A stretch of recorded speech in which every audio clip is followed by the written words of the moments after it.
देखिए निफ्टी में आज मैंने ट्रेड बनाया। वो ट्रेड कहाँ से था? वो ट्रेड मैंने यहाँ से प्लान किया। ठीक है। और देख सकते हैं कितनी अच्छी कैंडल बनी हुई है एक हैमर के साथ। हर कैंडल अगली कैंडल का हाई काट रही है। ठीक है। तो मैंने इसी पे ट्रेड लिया। उम्मीद थी कि एक कम से कम मुझे पहला टारगेट यहाँ तक देगा, फिर दूसरा मे बी इसके ऊपर तक दे देगा। ठीक है। क्योंकि मैं एक ही तरीके से ट्रेड को प्लान्स करता हूँ। हर बार मैं नई तरीके से नहीं सोचता मार्केट को। ठीक है। अगर आप मेरे वीडियोस जाके पुराने देखेंगे तो आपको समझ में आएगा कि मैं कभी भी आपको लगेगा, मतलब आप जितने भी मेरे ट्रेड्स देखिए जाके, उसमें मैं कोई भी नया फॉर्मेट नहीं चुनता हूँ। मैं हमेशा लेवल्स पे ट्रेड करता हूँ, सपोर्ट रेजिस्टेंस पे ट्रेड करता हूँ, सपोर्ट रेजिस्टेंस के रीटेस्ट पे ट्रेड करता हूँ। तो इस तरीके से मुझे ट्रेड्स जो होते हैं, और देखिए आप अगर ऑप्शन बायर है ना, तो आपके लिए बड़ा चैलेंजिंग हो जाता है कि आप मार्केट में कैसे पैसा बनाएंगे। क्योंकि जहाँ से आप मार्केट को जैसे मान लीजिए आप एक मोमेंटम से पकड़ने की कोशिश करते हैं, तो क्या पता वो किसी लेवल का रीटेस्ट था तो मार्केट वहाँ से रिवर्स करा और आपका एसएल बढ़ा है। यही वजह है कि 95% 98% ऑप्शन बायर लॉस मेकिंग होता है। क्यों?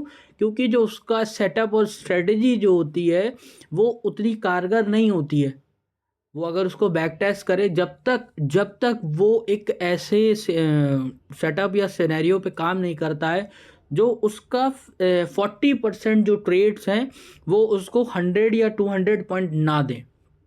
अगर वो उसका सेटअप उसको 100 या 150 पॉइंट्स नहीं दे रहा है तो उसको चाहिए वो थोड़ा सा उस चीज़ को ठीक करे। वरना अगर आप मान के चलिए आप 50-30 पॉइंट पकड़ेंगे तो आप देखिए मार्केट अक्सर ज़्यादातर तो साइडवेज ही रहता है।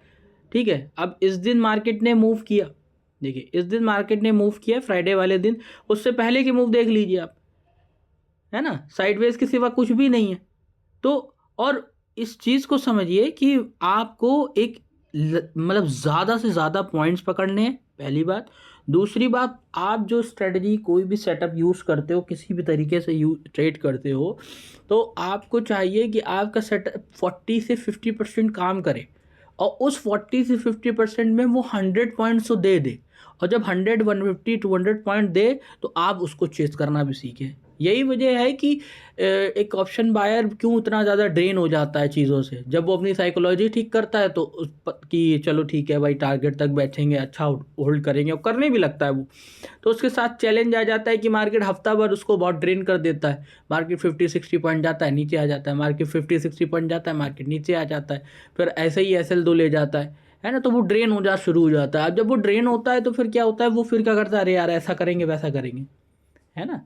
तो उसका एक तरीका बस यही है कि आप जब अपने बैक टेस्ट करिए और उसमें आपको अगर 100 150 200 पॉइंट मिल रहे हैं और आपका सेटअप इस तरीके से काम करता है, ठीक है, तो आप उस पर फोकस करिए और कभी वीक पे फोकस मत करिए।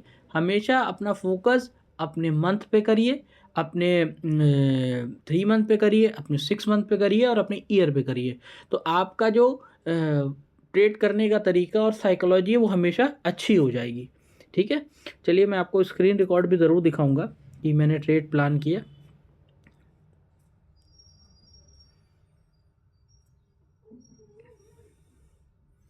ये देखिए मैंने यहाँ पे ट्रेड को प्लान किया, बहुत अच्छा मूव कर रहा था वो, मैंने ले लिया था इसको। और उम्मीद थी कि बहुत अच्छा, कम से कम 50-60 पॉइंट तो मूव करेगा, उसके बाद देखेंगे। तो हुआ क्या कि हुआ ये कि मार्केट उस तरीके से मूव ही नहीं किया। और जब मूव नहीं किया तो फिर वो बहुत तेज़ी से कैंडल नीचे आई। अच्छा, इसमें कुछ अगर ऑप्शन आप, अच्छा मतलब मैं ट्रेड में था तो मैंने देख लिया था कि मार्केट में मैनिपुलेशन है थोड़ा सा। ऑप्शन जो है ना पुट साइड पे थोड़ा सा डोमिनेंट है, उस तरीके से मूव नहीं कर रहा था जैसे वो कॉल साइड पे मूव करना चाहिए था उसे। ठीक है। तो उसमें मेरा थोड़ा सा एसएल कटने से भी पहले एसएल चला गया। फ्यूचर में नहीं हुआ था, ऑप्शन में चला गया था। अगर आप मैं इसमें आपको अगर वीडियो दिखाऊंगा तो आपको समझ में आएगा। एक मिनट, ये देखिए इसमें मेरा ऐसा लग चुका है, इसमें ग्लिच की वजह से ये दिखा रहा है एसएल इसमें जा चुका है। अभी मैं इसको रिफ्रेश करूंगा तो आप ये देखिए। ठीक है। तो हुआ क्या कि फ्यूचर में नहीं लगा, ऑप्शन में लग गया, तो इससे ये समझ में आता है, आप मेरे वीडियोस अगर देखते हुए आए होंगे तो आपको समझ में आ जाएगा ये मैनिपुलेशन था एक तरह का, है ना। और मैनिपुलेशन, अब इसको लोग कई तरीके की भाषा भी बोलते हैं, बेगा हाई था, थीटा डी के वगैरह वगैरह। बस सिंपल भाषा में समझिए, मैनिपुलेशन जब वो मार्केट से दूर रही है। ठीक है, थैंक यू सो मच।